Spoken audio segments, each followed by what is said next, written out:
이 시간 우리 함께 나누실 말씀 구약성경 아모스 6장 12절에서 14절까지 말씀입니다. 아모스 6장 12절에서 14절까지 말씀, 우리 짧으니까요 한 목소리로 함께 봉독해 보도록 하겠습니다. 3절입니다. 함께 봉독하겠습니다. 말들이 바위 위에서 달릴 수 있느냐? 사람이 소를 부려 바다를 갈 수 있느냐? 그런데도 너희는 공의를 뒤엎어 독약을 만들고 정의에서 거둔 열매를 쓰디 쓴 소태처럼 만들었다. 너희가 로드바를 점령하였다고 기뻐하며 가르나임을 우리의 힘만으로 정복하지 않았냐고 말하지만 이스라엘 가문아, 내가 한 나라를 일으켜서 너희를 치겠다. 만군의 하나님 나 주의 말이다. 그들이 하맛 어귀에서 아라바 개울에 이르는 온 지역에서 너희를 억압할 것이다. 아멘. 예, 제가 수련목으로 이 교회에 있었던 때가 2003년, 4년, 5년 이렇게 3해를 있었습니다. 그때 이제 집사람이 출산으로 인해서 대전에 있는 친정으로 가게 됐을 때 한 100일 정도죠. 한 3개월 좀 넘게 이제 혼자 지낸 적이 있었어요. 엄청 불편했습니다.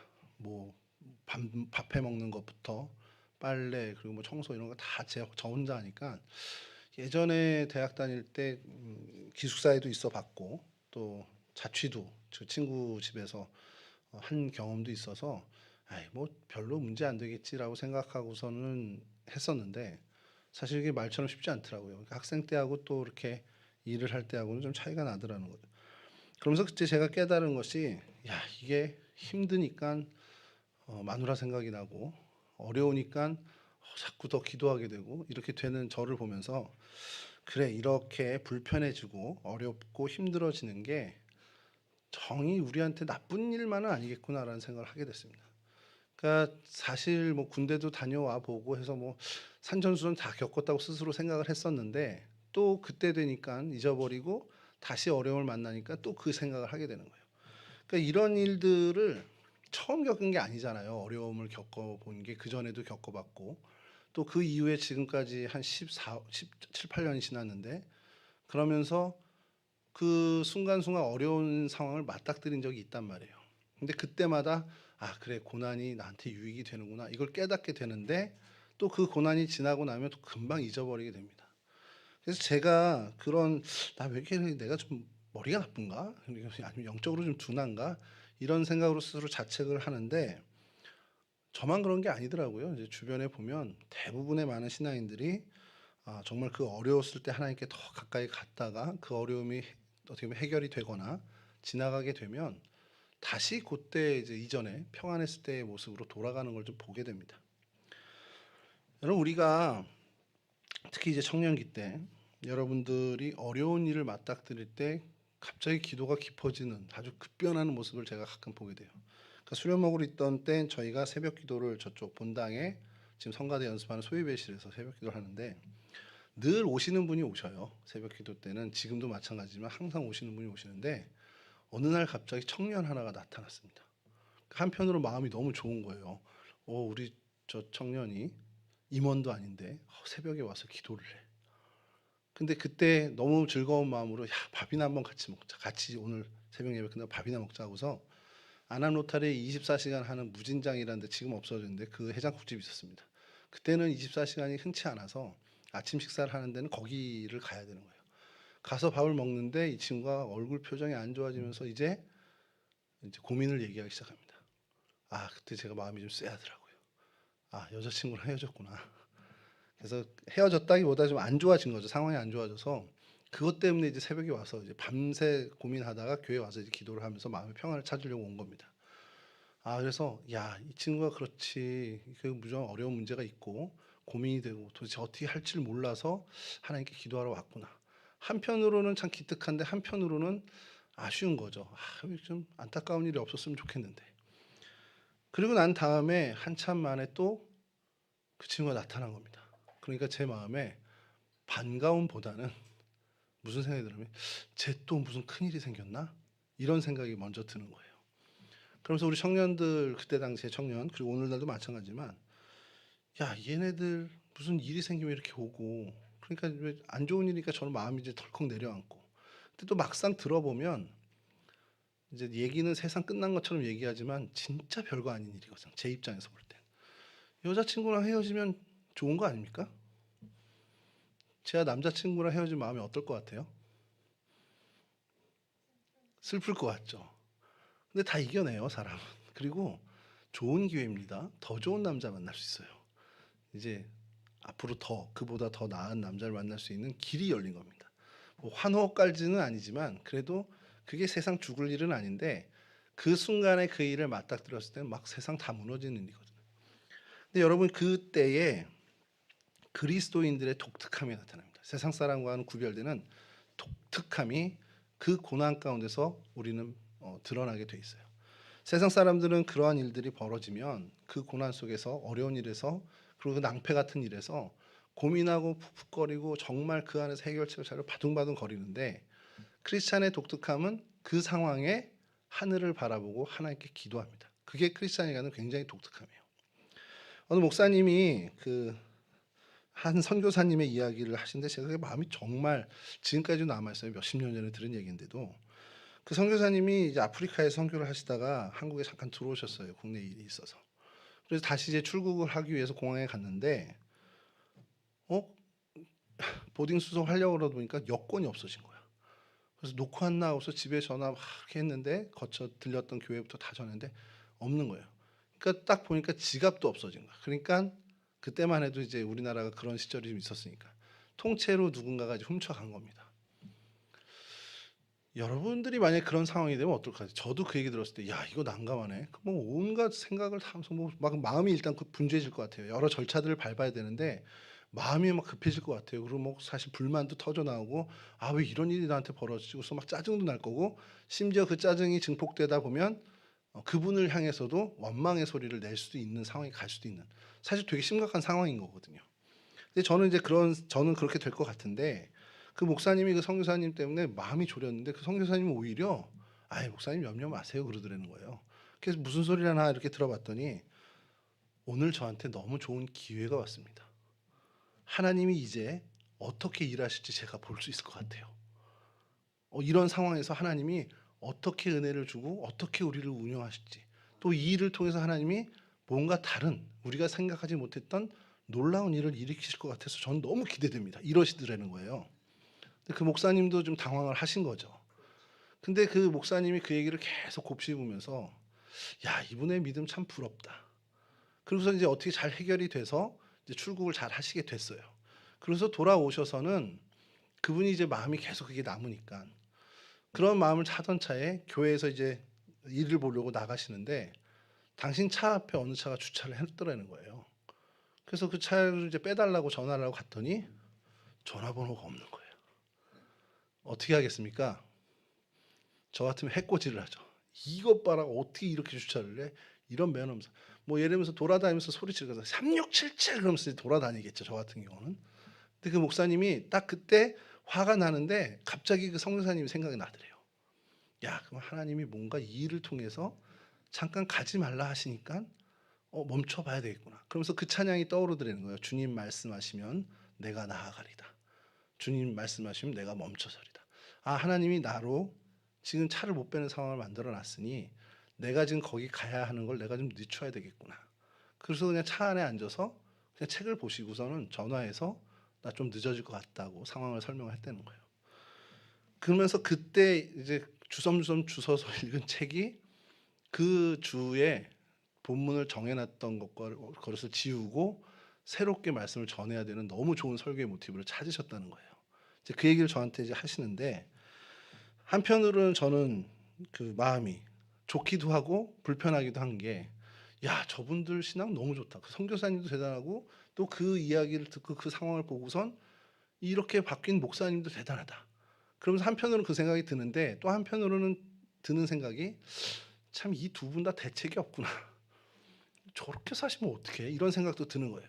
근데 그 일이 지나고서 저도 계속 그 일을 곱씹으면서 드는 생각이 나도 그런 일이 있었잖아.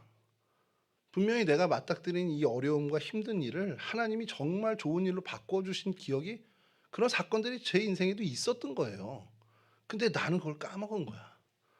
하나님이 "야 이런 상황에서 우진아 네가 먹고 사는 문제, 입고 사는 문제 내가 이렇게 해결해 줬잖아." 한번 보여줬으면 그걸 기억하고 똑같은 문제를 맞닥뜨리면 '그래 지난번에도 하나님이 이렇게 해 주셨으니까 이건 문제 없어.' 이렇게 가야 되는데 또 똑같은 고민을 하고 또 똑같이 원망하고 또 똑같이 막 분개하고 이러고 있는 제 모습을 본 거예요.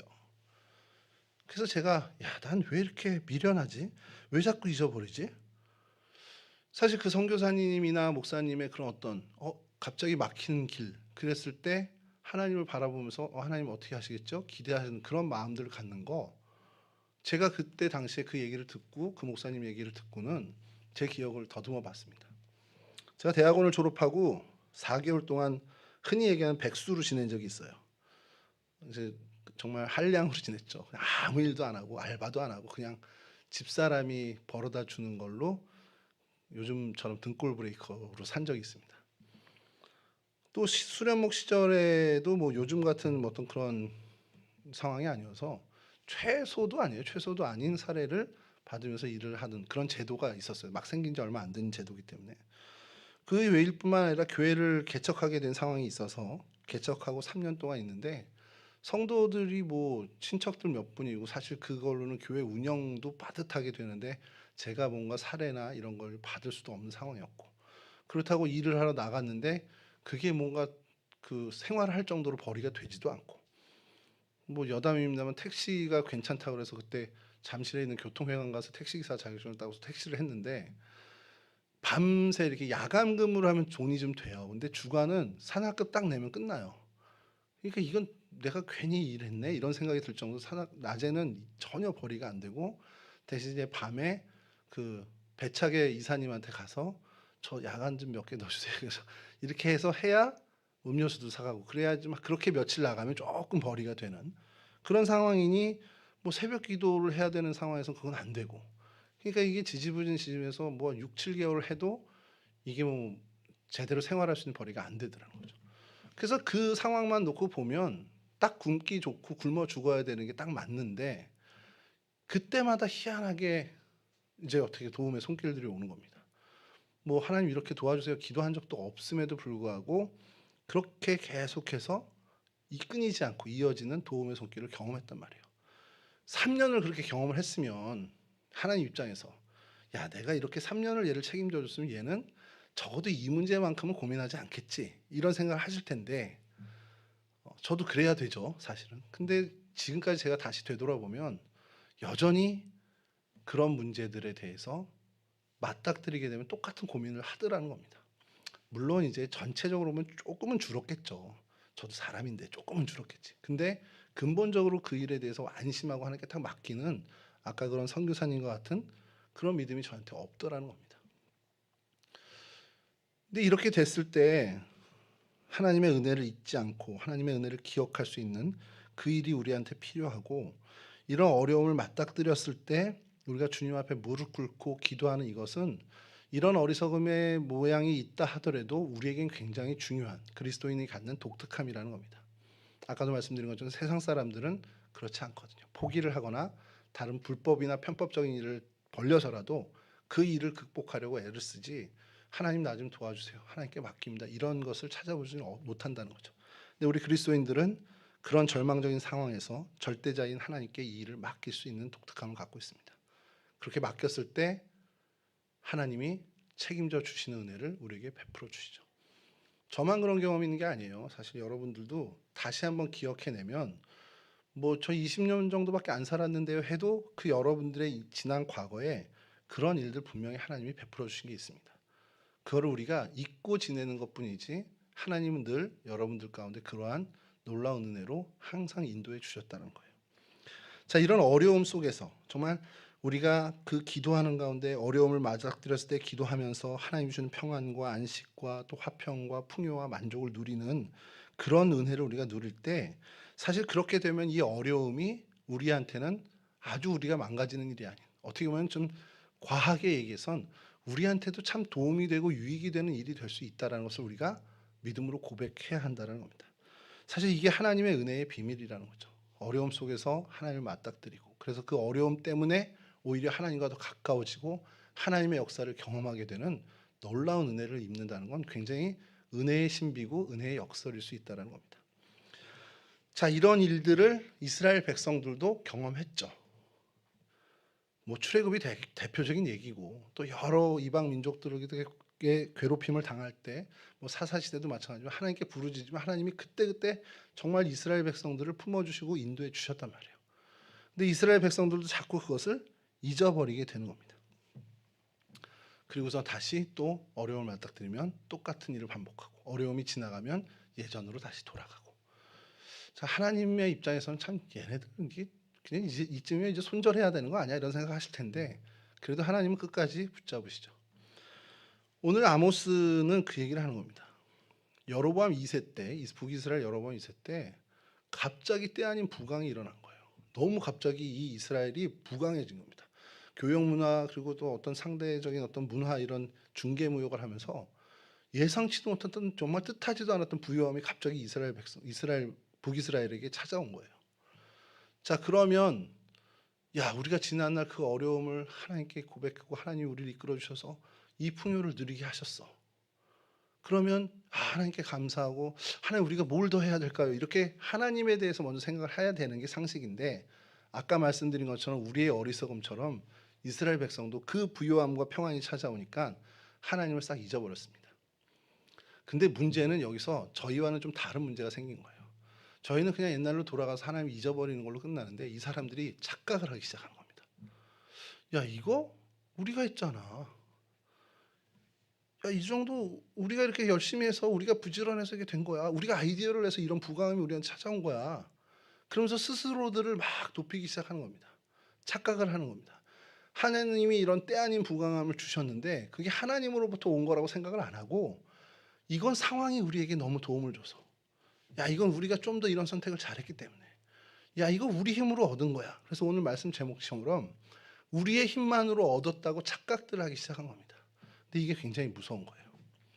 저나 여러분은 그냥 잊어버리고 그냥 미련한 사람처럼 하나님 은혜를 까먹고 지내는 걸로 되는데, 그럼 하나님이 그냥 이렇게 봐주시다가 다시 어려움이 찾아오면 다시 하나님 찾아왔을 때, 그래 내가 또 도와줄게, 이렇게 하지만, 이 평안함과 부유함의 시절에 자칫 잘못하면 이런 북이스라엘 사람들의 마음가짐을 가지게 돼버린다는 거예요. 근데 이게 무슨 문제냐?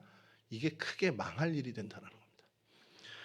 하나님이 그냥 그래 내가 베풀어준 은혜 좀 그래 까먹었어, 그래 그럴 수 있어, 이렇게 넘어가는데, 그 베풀어 주신 은혜를 까먹는 걸 넘어서서 이 부요함, 이 평안이 내 힘으로 내가 얻은 거야 라는 생각을 할 때 하나님은 그건 선을 넘었다고 생각을 하시는 겁니다. 북이스라엘 사람들에게 하나님께서 그래 너희들 또 잊어버릴 수 있고 그래서 또 잘못할 수도 있지만, 이건 아니지, 이건 선 넘은 거지, 이렇게 하나님이 얘기하시는 게 아모스서의 핵심 주제라는 겁니다. 그러면 여러분, 우리가 어려움 속에서 정말 이 세상 사람들과 다른 선택을 하는, 하나님을 찾고 하나님께 기도하는 이것이 우리의 독특성이라면, 우리는 평안함과 부요함, 어떻게 보면 평탄한 그 순간에 우리의 탁월함을 보여줘야 된다는 거예요. 뭐냐? 그때 오히려 하나님께 더 나아가고, 그때 더 하나님께 매달리고, 그때 더 하나님께 헌신하는, 그래서 하나님께 더 초점을 맞추는 삶을 살아야 되는 게 하나님이 진짜 원하시는 삶이라는 거예요. 어려움 속에서 하나님을 찾는 건 당연한 거예요. 어떻게 보면 자연스럽습니다. 왜냐하면 우리가 붙잡을 건덕지가 하나님밖에 없으니까. 근데 우리의 탁월함은 어디서 발휘해야 되냐면, 우리가 평안함을 누릴 때, 순탄하게 됐을 때, 평탄하게 됐을 때, 그때 하나님을 선택하고 하나님께 더 매달리고 하나님께 더 집중하는, 그게 우리의 탁월함이어야 한다는 겁니다. 어느 목사님이 그 얘기를 하더라고요. 우리 성도들이, 예수 믿는 사람들이 급할 땐 정몽주가 돼서 단심가를 부른다는 거예요. 이 몸이 죽어 100번 고쳐주고 백골이 신토이 되어 넋이라도 있고 없고 님 향한 일편단심 가실 줄 있으리. 하나님을 향해서, 하나님 내가 하나님을 향해서 이런 마음을 갖고 있어요. 이렇게 어려움에 처하면 정말 정몽주의 그 단심가를 부르는 심정을 하나님 앞에 나간다는 겁니다. 근데 그 일이 다 해결되고 나면 하여가를 부르는 이방원이 된다는 거예요. 이런들 어떠하리, 저런들 어떠하리, 만수산 드렁치 얽혀진들 어떠하리, 우리도 이같이 얽어져 100년까지 누리라. 그러니까 아주 그냥 유유자적하면서 하나 급한 거 없고 그냥 일상의 그 나태함으로 돌아가더라는 겁니다. 여러분, 이런 독특함을, 정몽주였던 단신가를 갖는 독특함이 자칫 잘못하면 하여가를 부르는 망한 패망의 길로 가지 않고 그때 오히려 주신 은혜에 감사하는, 그래 하나님께 더 집중하는 단편가를 단심가를 넘어서는 정말 하나님 앞에 헌신을 찬송하는 뭐 용비어 청가를 부르든 그렇게 하나님을 더 높이는 일에 집중되는 것이 우리의 탁월함이어야 한다는 겁니다. 그때 우리의 진가가 발휘되어야 한다는 거죠. 어려울 때 우리의 진가를 발휘하는 것도 중요한데 그것보다 훨씬 더 중요한 것은 순탄함과 평안한 시기, 그런 평탄케 하시고 안정되게 하셨을 때 그때 더 우리의 탁월함을 하나님께 더 헌신하는 모습을 보여주는 것이 우리의 승부수가 되어야 한다는 겁니다. 아모스 시절 이 일을 이뤄내지 못했습니다. 어려운 시절 그나마 하나님께 매달릴 줄 알았던 사람들이었는데, 그리고 정말 하나님께 매달리는 그 신용이라도 할 줄 아는 사람이었는데, 이 여로보암 2세 때 아닌 부강을 맛보면서 완전히 하나님을 등지고 하나님을 잊은 정도가 아니라 이것이 정말 자신들이 이룬 것 같은 교만함의 극치를 달리게 됩니다. 우리가 읽진 않았지만 그 앞에 있는 모습들을 보면 얼마나 이 사람들이 그 누렸다고 해야 되나? 그 정말 뭐 이렇게 뭐라 그러죠? 그냥 계속 정말 그 낭비나 이런 것들이 심했던 게 뭐냐면, 상아 아시죠? 코끼리 뿔. 이게 늘 시원하잖아요. 만지면 차갑대요. 저도 한 번 만져본 적이 있는데 그 상아로 왕궁을 짓는 거예요. 그리고 여름엔 그 상아궁에 가서 피서하고 겨울에 이제 따뜻한 벽돌집으로 돌아오고 이런 식으로. 그게 사치의 극을 가는 거죠. 그만큼 부요함을 누렸던 시절이 아모스 이 여로보암 2세의 시절이었다는 겁니다. 여러분, 그러한 부요함이 여러분들에 찾아왔으면 여러분들은 어떻게 할 것 같아요? 갑자기 어느 날 로또를 살 필요도 없는데 어느 분이 줬어. 그래서 봤더니 당첨이 됐어. 한 2, 30억이 왔어. 요즘 한 13억, 요번에도 한 10몇 억 받았다는데 뭐 아주 뭐 그 정도는 아니더라도 한 그 정도만 여러분들이 갑자기 찾았다. 여러분이 그 정도를 벌었다. 갑자기 나한테 한 10억이 생겼어. 뭐 하실 거예요? 여기서 물어보면 헌금해야죠, 이런 사람이 있는데 보통 그렇게 하는데 우리는 그러지도 않네. 저희는 헌금 얘기도 안 나오는데 그걸 가지고 하나님이 나한테 이렇게 뜻하지 않게 이런 걸 주셨네. 이거 하나님이 기뻐하시는 일 뭘까? 하고서 그걸 쓰는 사람이 드물잖아요. 근데 하나님은 그러길 바란다는 거예요. 이거 내가 기대했던 것보다 더 큰 이런 일들이 왔다. 그럼 하나님이 뭔가 이걸 가지고 나에게 기대하시는 게 있구나. 그럼 내가 이걸 갖고 뭘 해야 하나님이 기뻐하실까? 이런 고민을 좀 하라는 게 하나님의 뜻이라는 겁니다. 아모스를 통해서 하나님 말씀하시는 게 바로 그거예요. 근데 이스라엘 백성들이 그러지 못했다라는 거예요. 이 사람들이 했던 일들, 뭐 우리 앞에 오늘 읽은 본문의 앞절에 뭐 자신들이 다윗이라도 되는 것처럼 악기를 만들어내고서 막 매일 연회를 열고요. 자신들의 흥을 돋구느라고 포도주를 즐기고 값비싼 기름을 사다가 자신들의 몸을 치장하고, 뭐 전승에 의하면은 뭐 기름으로 올리브유로 목욕을 하고 뭐 이런 정도로 사치의 극한을 달렸다라는 겁니다. 그러면서 어려움을 당하는 동족들에 대해서는 전혀 긍휼을 여기지 않았다는 것. 그렇게 가까이 있는 이들에 대한 아픔에 대해서는 전혀 무신경하게 살아갔다는 거예요. 말씀드린 것처럼 상아로 만든 집에 거하면서 상아상에 눕고 상아 침대에 눕고 온갖 사치를 다 부리면서 그렇게 살면서 어린 양의 고기, 송아지 고기로 배불리 먹는, 그러면서 하나님을 잊어버리고 이거 다 우리가 이룬 거야라는 교만의 극치를 보였다는 것이 오늘 우리가 읽은 본문의 앞전 부분입니다. 그러자 하나님께서 어떻게 얘기하냐? 이건 제가 좀 읽어드릴게요. 8절에서 9절인데요. 주 하나님이 스스로를 두고 맹세하신다. 만군의 하나님 주님께서 하시는 말씀이다. 나는 야곱의 교만이 밉다. 그들이 사는 호화로운 저택이 싫다. 그들이 사는 성읍과 그 안에 있는 모든 것들을 내가 원수에게 넘겨주겠다. 그때 가서는 비록 한 집에 10사람이 남아있다 하여도 끝내 모두 죽을 것이다. 그러니까 하나님이 패망을 시키는데 그 한 가문에 10명이 남았어. 한 20, 30명 되는 그 시족이 다 죽고 한 10명이 남았어. 그래서 야, 우리 10명이라도 남았으니 다행이다라고 할 때 하나님 다 죽이겠다는 거예요. 이게 그렇게까지 할 일인가 생각이 든 거예요. 아모스서를 읽으면서.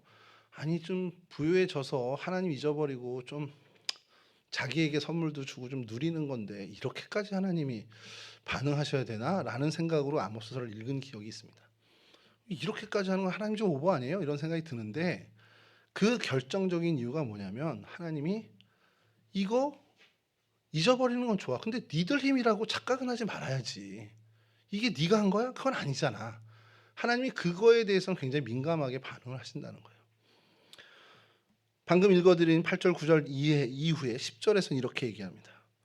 시체들을 불살라 장례를 치르는 친척들이 와서, 그러니까 화장을 하고 친척들이 돌아오는 거예요. 그 집에서 시체들을 내가면서 집 안에 있는 사람에게 "야, 옆에 아직 시체가 더 있느냐고 물으면 남아있는 그 사람이 없다고 대답할 것이다.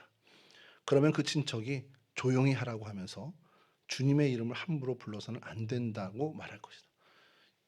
화장을 끝내고 돌아오면서 "야, 또 죽은 사람 또 있어? 또 화장하러 가야 돼." 이러면 친척 중에 그 집안 사람이 "아니 뭐 한 사람이 없을 이제는 없을 거예요."라고 얘기하면 조용히 하라는 거예요. 없다고 네가 얘기하는 순간 하나님이 네가 살아있는 거 알기 때문에 너 죽일 거야. 그러니까 조용히 하라고. 그런 정도로 아예 그 씨를 말릴 정도의 하나님이 보응을 하시겠다라는 선언입니다. 우리가 살아있는 거 알면 "야, 너네 집안에 너 지금 살아있는 거 하나님이 알면 너 죽어. 그러니까 조용히 하고 있어." 이 정도로 하나님께서 완전히 정말 끝판까지 이 사람들을 멸절하시겠다라는 그 정도로 반응을 하신다는 거예요. 이유는 단 하나입니다. 오늘 읽었던 13절. "너희가 로드바를 점령하였다고 기뻐하고 가르나임을 우리의 힘만으로 정복하지 않았냐고 말하겠지만." 이게 뭐냐면 우리가 스스로 이르기를 "우리의 힘으로 이 모든 것을 이루지 않았느냐." 개역개정은 그렇게 나와요. "우리가 이 우리의 힘으로 뿔들을 취하지 아니하였느냐 하는도다라는. 이 가르가스라는 곳은 내 힘만으로라는 뜻을 가진, 그러니까 세 번역의 관주를 보면 그런 도읍이라고 이제 그 전생에 나온다는 거예요. 그러니까 우리가 그것을 우리 힘만으로 정복하지 않았어라고 스스로 생각한다는 거예요. 그러니까 오늘날로 치면 청년들에게 뭐가 좋을까? 그 전에 청년들하고 얘기할 땐 그런 거였어요. 대기업에 취업한 청년이 하나 있습니다. 물론 그가 열심히 공부해서 취업한 거죠, 사실은. 근데 이거 내가 잘해서 한 거지 무슨 하나님이 도와줘? 신앙 없는 친구들은 그렇게 얘기하죠. 제 친구들도 그래요. 제 친구들도 뭔가 일이 잘 풀려서 되면 "야, 너 하나님한테 좀 감사해야 되는 거 아니야?" 제가 이런 얘기하면 "야, 뭔 소리야. 내가 열심히 해서 된 건데." 이렇게 얘기를 합니다. 안 믿는 사람은 그렇게 얘기할 수 있어요. 근데 주님의 백성이라는 사람들은 비록 내가 정말 열심히 한 건 맞아요. 근데 그 열심히 할 수 있는 힘도 하나님이 주신 거라고 고백을 하는 게 맞다라는 겁니다. 막말로 건강 하나님이 허락 안 해주면 그 열심히 할 수도 없고, 정말 체력이 너무 비루해져서 힘들면 밤새 공부할 수도 없는 사람이면 공부 못 하잖아요. 그러니까 공부는 내가 했더라도 그 모든 환경이나 여건을 하나님이 주신 거로 인정하는 게 진짜 우리 그리스도인의 신앙이어야 된다는 겁니다. 근데 사실 그 모든 걸 넘어서서 이거 하나님이 주신 은혜잖아. 야, 내가 여기 이 기업에 합격할 걸 한 게 아니고 하나님이 정말 열어주셨지, 길을 열어주셨지. 이 고백이 우리에게 자연스러운 고백이어야 하는데 이때 이스라엘 백성은 그렇지 않았다는 겁니다. 근데 이 본문을 읽으면서 이스라엘 백성, 그때 당시 여로보암 2세 당시에 이스라엘 백성만 이런 마음을 갖고 이런 실수를 하냐는 거예요. 오늘날에도 한국 교회에 있는 많은 성도들, 특별히 이 20대 다니는 청년들이 이와 같은 기고만장이 사실 있지 않냐라는 겁니다. 저도 그런 시절을 보냈고 여러분들도 그런 시절을 보내고 있는데 이거 하나님이 주신 거라 그러면 그건 목사님이 하는 소리지. 아유, 그건 엄마 신앙이고 이게 무슨 하나님이 준 거야. 내가 한 거지. 내가 노력하고 내가 밤새서 한 건데. 이렇게 마음속으로 생각하고 있는 것이 있지 않냐라는 거예요. 여러분, 하나님이 주신 것, 하나님이 허락하신 부요함, 이거를 내 힘으로 취했다고 여기는, 뭐 말은 안 할 거예요. 립 서비스 잘하니까 "아우, 그래요. 하나님 은혜요라고 하겠지만 내 본심에 그런 마음을 갖고 있지 않는지 내가 스스로 늘 경계해야 한다는 겁니다. 정말 이게 정말 하나님이 주신 거구나라고 그런 하나님을 향한 그 고백이 우리의 진심, 저 심령 깊은 곳에서의 고백이 되어야 한다는 겁니다. 왜냐하면 그렇지 않으면요, 은혜로 여기지 않으면 하나님은 그걸 거둬가십니다. 그게 오늘 아모스서에서 우리에게 주는 교훈이에요. 아이 그냥 뭐 하나님 주셨으면 주는 거고 뭐 이거 그냥 내가 좀 노력해서 얻은 거지. 뭘 감사해. 이거 원래 내가 잘한 거니까 내가 갖는 거지. 그 순간 하나님께 감사하지 않으면 하나님 그거 거둬가십니다. 제가 예전에 백왕교회 있을 때 청년들이 이제 교제하고 이성 교제하는 것들 이제 와서 얘기도 하고 막 이렇게 하고 또 얘기를 해요. 근데 한 청년 자매가 너무너무 괜찮은 남자친구를 만나게 된 거예요. 그러면서 교제를 시작했는데 제가 봐도 너무 둘이 잘 어울려. 그래서 성경 공부를 같이 하고 데이트 스쿨을 하는데 제가 계속 강조한 겁니다. 서로에 대해서 참 감사했으면 좋겠다. 이 사람이 참 이런 모습과 이런 성품과 이런 신앙으로 나를 참 도와주고 나를 정말 돕는 그런 배필의 역할 같은 걸 잘하니 너무 감사하다. 그런 마음을 갖고 그 사람에게도 감사하지만 하나님 나에게 이런 친구를 보내주셔서 함께 교제하게 하시니 너무 감사합니다. 이 고백이 정말 끊이지 않아야 된다라는 게 이제 데이트 스쿨의 제일 핵심 요소입니다. 왜냐하면 그렇게 데이트를 하고 그렇게 교제를 해 나가야 그게 하나님 안에서 선한 교제가 되는 게 분명하거든요. 근데 어느 순간 이제 시간이 지나면 너무 당연한 게 되는 거예요. 이 친구 나한테 당연히 이렇게 해야지. 당연히 내 남자친구인데. 그래서 이 관계가 점점 서운해지면서 사실은 이제 깨질 위기까지 가서 저랑 이제 얘기를 하게 된 기회였어요. 제가 그때 원인을 얘기를 한 게 네가 하나님한테 이 친구에 대해서 감사하는 게 줄었거나 없어졌기 때문에 더 이상 감사하지 않으면 하나님은 당연히 걷어가실 수밖에 없다. 근데 그 친구가 좀 충격을 받긴 했죠. 근데 여러분 저는 그 원칙이 교제하는 데이트뿐만 아니라 우리의 삶의 모든 영역에 적용되는 원리라고 생각합니다. 여러분들의 지금 환경을 한번 돌아보세요. 저 높이 뭐 정말 멀리 좀 올라가 있는 사람들과 비교하면 부족한 거 많겠죠. 근데 여러분들이 지금 그래도 작은 평안이나 작은 부유함, 넉넉하진 않더라도 부족함 없이 그래도 지내는 상황이라면 그 상황에 대해서 여러분이 정말 하나님께 감사한 적이 있냐는 거예요. 진심 어린 마음으로 하나님 정말 생각해 보니 야 이거 하나님이 정말 나에게 주신 은혜네요. 정말 하나님 고맙습니다. 이런 고백을 단 한 번이라도 했는지 한번 여러분들 스스로 점검할 필요가 있다는 겁니다. 근데 이걸 왜 계속 강조하고 중요시 얘기하냐면 여러분 이거에 대해서 감사하지 않으면 하나님이 여러분 걷어가십니다.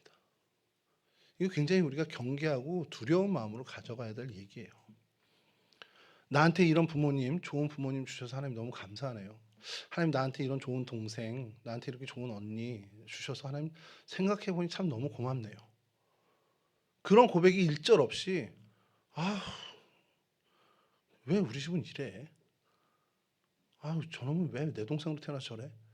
이런 불만으로 여러분 살아가면 하나님 그 얘기를 들으시고 여러분들 그 관계에서 끊으실 수도 있습니다. 이스라엘 백성이 그랬어요. 출애굽을 했는데 젖과 꿀이 흐르는 땅이라고 해서 가나안까지 앞에까지 왔습니다. 그래서 가나안 땅을 정탐했습니다. 자 그랬더니 12명 중에 2명을 제외한 나머지 10명은 야 거기 큰일 났어. 우리 잘못 왔어. 우리 죽어 여기 들어가면. 자 근데 그 하나님이 뭐라고 그러신지 아세요? 나중에 니들 그렇게 니네 입술로 그렇게 얘기했지 그대로 해줄게. 네가 입술로 고백한 그대로 나도 알았어. 내가 들었으니까 그렇게 할게. 그래서 그들이 40년간 유리방황하는 백성이 된 겁니다. 여러분 여러분들의 본심과 진심 속에 하나님의 은혜를 은혜로 여길 줄 모른다. 그럼 심각한 거예요. 여러분 아까도 말씀드렸지만 그리스도인의 독특함은 어려움과 힘든 때에 드러나게 돼 있습니다. 근데 그걸로 중요한 게 아니에요. 우리의 진짜 탁월함은 우리의 평안과 부여와 안정 속에서 드러나야 된다는 거예요. 그게 정말 하나님으로부터 왔다라는 진정 어린 고백을 하는 것이 우리 그리스도인의 탁월함이 되어야 한다는 거고 이 시대를 살아가는 우리 청년들의 신앙 고백이 되어야 한다는 겁니다. 여러분 이거 내가 잘한 거야 라고 생각하지 마세요. 절대 이거 내가 내 능력으로 내 땀 흘린 걸로 온 거라고 생각하지 마세요. 요 얼마 전에 미국의 어느 감독이 했다는 얘기라고 제가 들었는데 재미난 얘기가 있어서 좀 소개를 합니다. 야구를 보면 1루 베이스, 2루 베이스, 3루 베이스가 있습니다. 그래서 보통 2루타 이상을 장타라고 하는데 그 미국 감독이 이런 얘기를 했어요. 삼루에서 태어난 사람들이 있다. 그러니까 애초에 삼루에서 태어난 사람이 있는 거예요. 근데 이들이 그런 사람들 중에 다는 아니지만 자기가 삼루타를 쳐서 여기 왔다라고 생각하는 사람이 있다는 거예요. 삼루에서 태어나서 그냥 자기 위치가 삼루에 안정되게 있는 건데 내가 삼루타를 쳐서 1루, 2루를 거쳐 3루까지 왔다라고 착각하는 사람이 있다라는 거예요. 여러분 우리 재벌 2세들 많이 있잖아요. 뭐 누구라고 얘기할 수 없지만 경영권을 맡고 나서 다 하는 족족 망하는 겁니다. 다 막 주가도 반토막 나고 막 그래요. 그러니까 이 사람에 대해서 이번에 언론에서 여론에서 그런 얘기를 한 거예요. 야, 저 회장 지가 삼루에서 태어났는데 삼루타 친 줄 알고 저러고 있어. 그러니까 자기가 다 잘하는 줄 아는 거. 자기가 정말 노력해서 그 자리에 온 게 아니고 그냥 태어나길 거기서 태어나서 그 누리고 있는 건데 그럼 감사하면서 좀 더 노력하고 해야 되는 부분은 전혀 그런 게 없다라는 모습을 이제 비꼬는 얘기입니다. 근데 그 얘기를 들으면서 제가 계속 불편한 것 중에 하나가 여러분들이 여러분의 지금 이 자리에 있는 게 여러분들이 잘해서가 아닙니다. 좀 심한 말로 얘기해서 여러분들 부모님이 잘해서 있는 것도 아니에요. 우리 엄마 아빠가 좋은 직장 뭐 탁월하게 나를 아껴줘서 내가 이걸 누려. 외형적으로 그렇게 보일 수 있지만 그거 아닙니다. 본질은 그게 아니고 그것도 하나님의 역사해서 가능한 거예요. 나한테 이런 부모님을 주셔서 그래서 나를 사랑해 주시고 나에 대해서 관심 갖는 부모님이 계셔서 그래도 내가 이걸 누리는구나. 그게 하나님 은혜구나라는 것을 깨달아야 한다는 겁니다. 저도 마찬가지입니다. 뭐 제가 지금 여러 질병 있고 약을 7알을 먹어요 아침에. 약만 먹어도 배부를 것 같아가지고 근데 그런 건강 상태에서 생명을 부지하고 살아가는 거 한 걸음 한 걸음 매일 아침에 눈 뜨는 게 기적일 정도의 그런 기적을 하나님 내게 베풀어 주시는 거구나라는 것을 깨닫고 살아가야 한다는 겁니다. 여러분들이 누리는 모든 것들 하나님이 주신 거라는 고백을 했으면 좋겠어요. 여러분들이 평안함에 있고 부유함까지는 아니더라도 불편함 없는 상황에 있다. 하나님이 주신 겁니다. 그 고백을 반드시 해야만 한다라고 얘기하는 건 아닐 때 북이스라엘의 여로보암 시절에 이스라엘 백성에게서 정말 흔적도 없이 그 부유함을 걷어가시는 하나님이시라는 걸 우리가 기억할 필요가 있다는 거예요. 내가 이것을 고백하지 않고 하나님의 은혜로 여기지 않고 뭔가 상황이 좋아서 내가 뭔가 잘해서 어떤 이상한 착각으로 이걸 내가 누리고 있다라고 생각하는 그것이 우리 안에 만연되면 하나님이 그건 너 선 넘었네 하고서 다 걷어가신다는 겁니다. 좀 두려워할 이유를 우리가 좀 찾았으면 좋겠습니다. 그러니까 여러분 좀 기억하세요. 내 개인의 삶도 우리 공동체도 어려울 때 하나님을 찾는 건 뭐 우리가 늘 그렇게 해왔으니까 잘할 수 있습니다. 근데 평안한 가운데, 부요함 가운데, 평탄한 가운데, 순탄한 가운데 하나님을 찾는 데 탁월함을 갖는 우리 개인이 돼야 되고 공동체가 돼야 한다는 겁니다. 마지막으로 하나만 예를 들고 마칠게요. 여러분 오늘날 한국 교회가 그 위상이 아주 처절하게 떨어져 있습니다. 각종 매체나 미디어나 언론이나 드라마에서 이 교회, 특별히 개신교를 비추는 건 항상 부정적이에요. 악덕 기업의 사장은 장로님이고 교회 목사는 성추행하는 성범죄자가 되고 이게 정말 많은 미디어에 그렇게 이야기를 다루고 있습니다. 근데 이게 그들이 잘못했을까요? 아니라는 겁니다. 여러분 한국 교회는 이 땅의 어려움 속에서 엄청난 빛을 발했던 공동체입니다. 어려운 시절 목회자도 평신도도 그 평신도 지도자들도 정말 하나님으로부터 인정받을 정도로 신앙에 집중했고 하나님의 기쁨을 위해서 살아갔던 사람들이고 교회 공동체였습니다. 근데 그것이 하나님이 그렇게 열심히 있는 한국 교회에게 복을 주셔서 정말 한국 교회가 뜻하지 않은 부흥을 세계 교회사에 유례 없는 부흥을 맛보게 됐습니다. 그때 한국 교회는 탁월함을 발휘했어야 돼요. 근데 어떻게 됐습니까? 온갖 사회 기업에도 있지 못하는 어떤 그런 비리나 그런 어떤 말도 안 되는 일들이 교회 안에서 터지기 시작합니다. 제가 되게 존경하던 원로 목사님이셨는데 이제 은퇴를 하셨는데 제가 굉장히 좀 스스로에게 참 마음이 그랬던 게 정말 그분 제가 존경했거든요. 근데 자신이 개척하고 세운 교회가 정말 한국교회 손에 꼽는 큰 교회가 되었어요. 그러면 그분 은퇴하시면서 참 당당히 그거 뭐 하나님 거잖아 원래 교회가. 그럼 발을 끊으셔야 되는데 자신의 이름으로 자신의 이름을 기념하는 지성전을 짓고는 분당 쪽에다 직구는 거기에 자신의 아드님을 담임 목사로 보내는 거예요. 이게 뭐지? 내 거라는 거죠. 쉽게 얘기해서 이거 내 거야. 그러니까 내 거니까 내 아들 주는 거예요. 제가 그거 보면서 야, 저분도 이제 끝났구나라는 생각을 한 겁니다.